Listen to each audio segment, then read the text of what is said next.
బాదినటువంటి బాదుడు ఏదైతే ఉందో, విద్యుత్ ఛార్జీల పేరుతో నువ్వు బాదినటువంటి బాదుడు ఏదైతే ఉందో దాని యొక్క విలువ కనీసం ఒక అమ్మఒడి పథకం అంత కూడా చేయట్లా. 27,500 కోట్ల రూపాయలు బాధేసి కనీసం దానికి సరిసమానంగా కూడా నువ్వు ఒక్క పథకానికి, అమ్మఒడి పథకానికి నువ్వు డబ్బులు చెల్లించలేదు కదా. దానిలో కూడా కోతలు పెట్టావు కదా జగన్ రెడ్డి. ఇంకా నువ్వు చేసిందేంటి? ప్రజల్ని బాధేసి వాళ్ళ డబ్బులు వాళ్ళకే ఇవ్వటం అనేది పరిపాలన? ప్రజల జేబుల్లో నుంచి డబ్బులు కొట్టేసి ఆ డబ్బులను నేనేదో మీకేదో ఇస్తున్నాను నా సొంత ఖజానా నుంచి అని చెప్పుకుంటూ ఎన్ని రోజులు మోసం చేస్తావా? ఎవడు మాత్రం చేయలేడు. ప్రజల జేబుల్లో నుంచి డబ్బులు కొట్టేసి మళ్ళీ వాళ్ళకే పావలా పైసా 10 పైసలు పావలా ఇవ్వటం పెద్ద గొప్ప పరిపాలన? వాళ్ళు ఉదాహరణకు ఒక పథకం కూడా తీసుకుంటే, అమ్మఒడి పథకం తీసుకుంటే 26,000 కోట్లు నువ్వు ఇచ్చింది. కానీ ఒక్క విద్యుత్ ఛార్జీల పేరుతోనే 27,500 కోట్ల రూపాయలు తమరు బాధ అవతల బారేశారు ప్రజలపైన. ఇంకా రకరకాల బాధలు ఉన్నాయి కదా. చెత్త పన్ను, డ్రైనేజ్ పన్ను, టాయిలెట్ పన్ను, ఆ పన్ను, ఈ పన్ను, దేన్ని వదిలేరు సార్ మీరు? బాధుడే బాధుడు కదా. అందుకనే మేము పార్టీ పక్షాన ఒక ప్రత్యేకమైనటువంటి క్యాంపెయిన్ నిర్వహించాల్సి వచ్చింది, బాధుడే బాధుడు అని చెప్పి. రాష్ట్ర చరిత్రలో మరే ఇతర ముఖ్యమంత్రి బాధనటువంటి బాధుడు మీరు బాధేశారు ఈ 5 సంవత్సరాల కాలంలో. రాష్ట్ర ఆదాయం పెంచలేదు, పెట్టుబడులు తీసుకురాలేదు, పరిశ్రమలు తీసుకురాలేదు, రాష్ట్రంలో ఎటువంటి సంపద సృష్టించలేదు. మీరు చేసిన కార్యక్రమం ఏంటంటే ప్రజల్ని బాధటం, ఆ లూటీ చేసిన సొమ్ముని మీరు దిగమింగటం, ఏదో పావలానో 10 పైసలో ప్రజలకు ఏదో చిల్లరేయటం. రెండో పక్కన రకరకాల కార్పొరేషన్ల పేరుతో విపరీతంగా విచ్చలవిడిగా అప్పులు చేయటం. ఒక్క రూరల్ ఎలక్ట్రిఫికేషన్ కార్పొరేషన్ దగ్గర నుంచే 38,666 కోట్లు. ఏమైపోతా ఉందండి ఈ సొమ్మంతా? ఇన్ని వేల కోట్ల రూపాయలు అప్పులు చేసి మీరు ఏం చేస్తూ ఉన్నారు? మళ్ళీ ఇది చాలదన్నట్టు పవర్ ఫైనాన్స్ కార్పొరేషన్ దగ్గర నుంచి, అక్కడి నుంచి, ఇక్కడి నుంచి ఏది దొరికితే అది అప్పులు చేసేసారు కదా.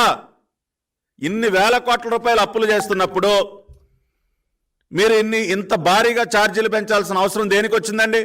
ఈ డబ్బులన్నీ ఏం చేస్తూ ఉన్నారు మీరు? ఇన్ని వేల కోట్ల రూపాయలు అప్పులు చేసి మీరు ఏమైనా ఇన్ఫ్రాస్ట్రక్చర్ 24 గంటలు నిరంతరాయంగా విద్యుత్ సరఫరా చేయడం కోసం ఎలక్ట్రికల్ ఇన్ఫ్రాస్ట్రక్చర్ ఏమైనా పెంపొందించారా?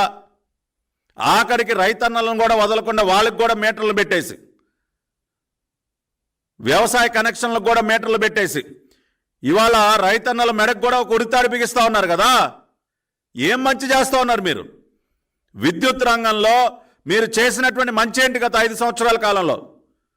ఇవాళ ఈ రకంగా విద్యుత్ ఛార్జీలు పెంచడం వల్ల ఎంతమంది మీద దాని ప్రభావం పడుతోంది? పరిశ్రమలు దెబ్బతింటూ ఉన్నాయి.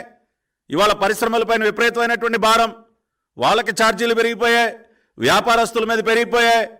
ఇవాళ మధ్యతరగతి గృహ వినియోగం కోసం ఉపయోగించినటువంటి విద్యుత్ బిల్లులు, విద్యుత్ ఛార్జీలు కట్టలేక ప్రజలు సతమతం అవుతూ ఉన్నారు.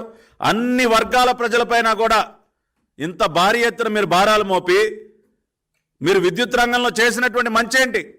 గతంలో చంద్రబాబు నాయుడు గారు పైసా ఛార్జీలు పెంచకుండా ఎన్ని రకాలైనటువంటి సంస్కరణలు తీసుకొచ్చారు? ఎంత ఎఫిషియెంట్గా విద్యుత్ రంగాన్ని ఆయన రాష్ట్రంలో నడిపినటువంటి పరిస్థితి.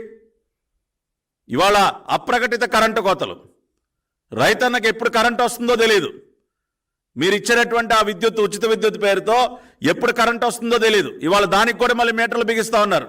రైతన్నలు పెద్ద ఎత్తున ఉద్యమాలు చేస్తూ ఉన్నారు. ఇన్ని వేల కోట్ల రూపాయలు అప్పులు చేసి ఇవాళ రైతన్నలకి మీటర్లు బిగించాల్సినటువంటి దౌర్భాగ్యం దేనికి వచ్చిందండి? ఇంకా అదనంగా అప్పులు తెచ్చుకోవడానికా? రైతన్నల మేరకు ఉరితాడు బిగించి ఇంకా అదనంగా అప్పులు తెచ్చుకుని మింగటానికా మీరు? కాబట్టి ఇవాళ రాష్ట్రంలో ఉన్నటువంటి విద్యుత్ వ్యవస్థని పూర్తిగా సర్వనాశనం చేసి, ఒక పక్కనేమో సోలార్ పవర్ పార్కుల పేరుతో 1000 ఎకరాలు పందేరం, 1000 ఎకరాలు ఇష్టానుసారం పనిచేస్తూ ఉన్నారు. ఇప్పుడు అంత పెద్ద ఎత్తున నిజంగా మీరు 5 సంవత్సరాల కాలంలో రెన్యూబుల్ ఎనర్జీ మీరు నిజంగా చిత్తశుద్ధితో మీరు దాని కనుక పెంపొందించి ఉండుంటే ఇవాళ ఛార్జీలు పెంచాల్సినటువంటి దౌర్భాగ్య పరిస్థితి ఎందుకు వస్తుందండి? ఛార్జీలు పెంచాల్సిన అవసరం దేనికి వస్తుంది?